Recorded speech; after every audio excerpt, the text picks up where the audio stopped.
O Evangelho segundo o Espiritismo, capítulo 4. Ninguém poderá ver o reino de Deus se não nascer de novo. Instruções dos Espíritos, limites da encarnação.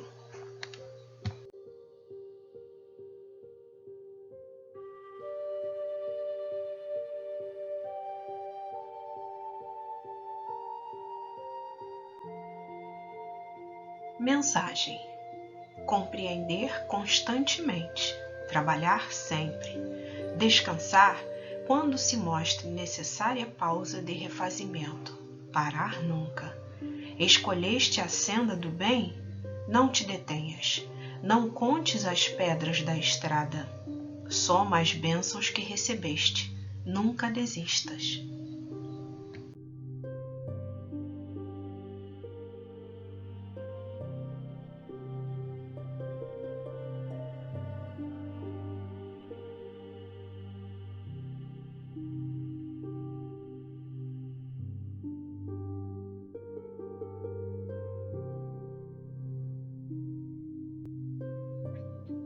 Prece. Senhor, ensina-nos a trilhar a luminosa estrada do auxílio. Dá-nos força para destruir a pesada fortaleza de nossos próprios erros. Coragem para abrir o caminho da libertação de nós mesmos. E recurso para desobstruir o coração em favor dos nossos semelhantes, entregando-lhes, enfim, os tesouros de amor que nos confiastes.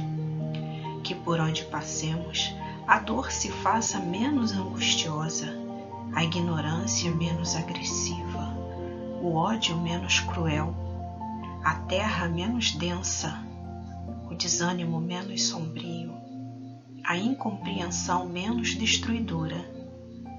Se não possuímos ainda bens positivos com que possamos enriquecer a jornada terrestre, ajuda-nos a diminuir os males que nos rodeiam. Que em Teu nome distribuamos fraternidade e renovação, usando com alegria os dons sublimes e invisíveis do silêncio, da compreensão e da renúncia.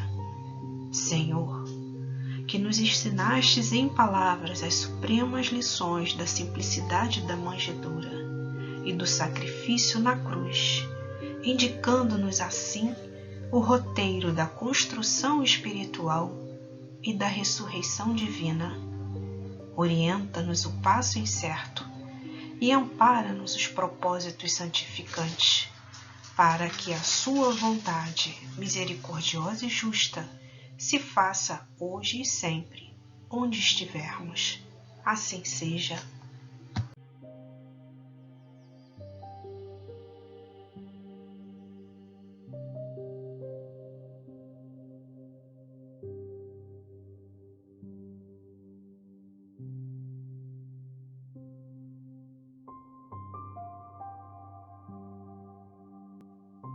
O Evangelho segundo o Espiritismo, capítulo 4.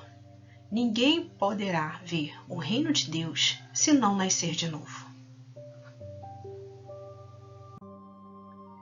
Quais os limites da encarnação? A bem dizer, a encarnação carece de limites precisamente traçados, se tivermos em vista apenas o envoltório que constitui o corpo do espírito, dado que a materialidade desse envoltório diminui à proporção que o espírito se purifica. Em certos mundos mais adiantados do que a Terra, já ele é menos compacto, menos pesado e menos grosseiro, e por conseguinte, menos sujeito às vicissitudes. Em grau mais elevado, é diáfano e quase fluídico.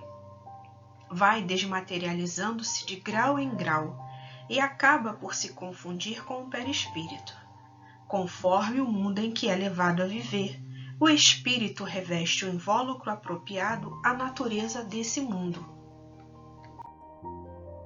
O próprio perispírito passa por transformações sucessivas. Torna-se cada vez mais etéreo até a depuração completa, que é a condição dos puros espíritos, Se mundos especiais são destinados a espíritos de grande adiantamento, estes últimos não lhes ficam presos como nos mundos inferiores.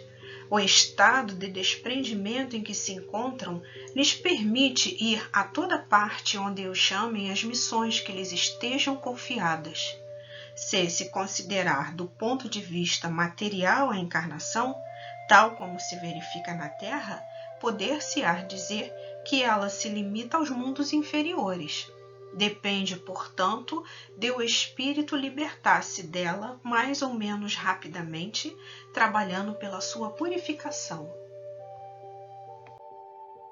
Deve também considerar-se que no estado de desencarnado, isto é, no intervalo das existências corporais, a situação do espírito guarda relação com a natureza do mundo a que o liga o grau do seu adiantamento. Assim, na erraticidade, é ele mais ou menos ditoso, livre e esclarecido, conforme está mais ou menos desmaterializado. São Luís, Paris, 1859.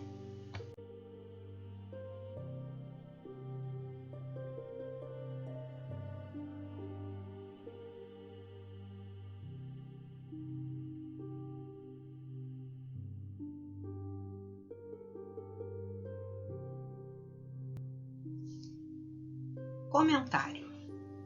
Nestas considerações, São Luís vê o espírito ainda em evolução como encarnado em seu envoltório semimaterial, que vai se desmaterializando juntamente com o desenvolvimento do espírito.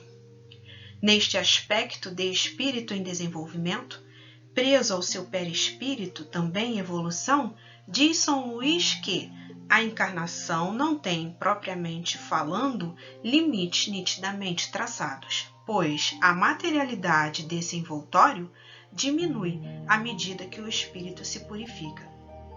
Compreende-se que o espírito só se liberta das encarnações em mundos inferiores quando atinge uma evolução que lhe permite viver em mundos superiores, quando não tem mais nada a aprender com as experiências que os mundos inferiores proporcionam.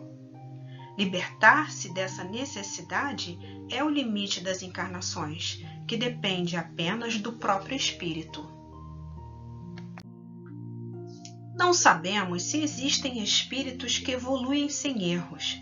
Sabemos que essa evolução depende de cada um, do seu esforço de melhorar-se, podendo, por isso, libertar-se mais depressa ou demorar mais. Jesus, o espírito mais evoluído que viveu na Terra, veio, por amor aos seus irmãos, demonstrar as leis divinas e mostrar o roteiro desse caminho, através dos seus ensinos e dos seus exemplos de vida. É nosso Salvador porque veio nos ensinar que seremos como Ele, libertos da ignorância e do mal, da necessidade de viver em mundos inferiores, se seguirmos suas lições, por mais difíceis que nos sejam, pelo mal que criamos dentro e ao redor de nós. Para atingir este alvo de libertação das encarnações em mundos inferiores, podemos, no esforço perseverante de melhorar-nos, de vivenciarmos as lições de Jesus, ser mais felizes ou menos infelizes, já e agora, além de estarmos preparando para nós uma estada na erraticidade, após o desencarne, também mais feliz, onde nos sentiremos mais livres, mais esclarecidos, com mais paz de consciência.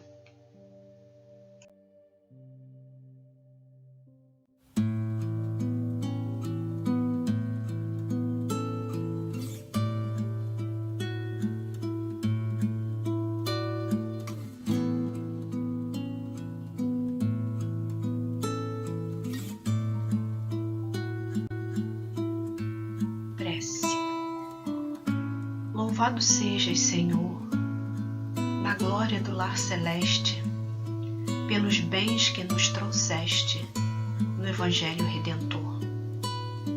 Na tarefa renovada que o teu olhar nos consente, de espírito reverente, chamamos por teu amor. pobres cegos que fugimos da luz a que nos elevas. Nossa oração rompe as trevas. Escuta-nos, Mestre, eleve-nos. Retifica-nos o passo para a estrada corrida. Sustenta-nos a vida na força do eterno bem. Dá-nos, Jesus, tua bênção, que nos consola e levanta. Que a tua doutrina santa vibre pura e viva em nós. Faze, Senhor, que nós todos, na caminhada incessante, possamos ouvir-te a voz. Ampara-nos a esperança, socorre-nos a pobreza, liberta nosso espírito preso do erro e da imperfeição. Mestre excelso da verdade, hoje e sempre, em toda parte, ensina-nos a guardar-te.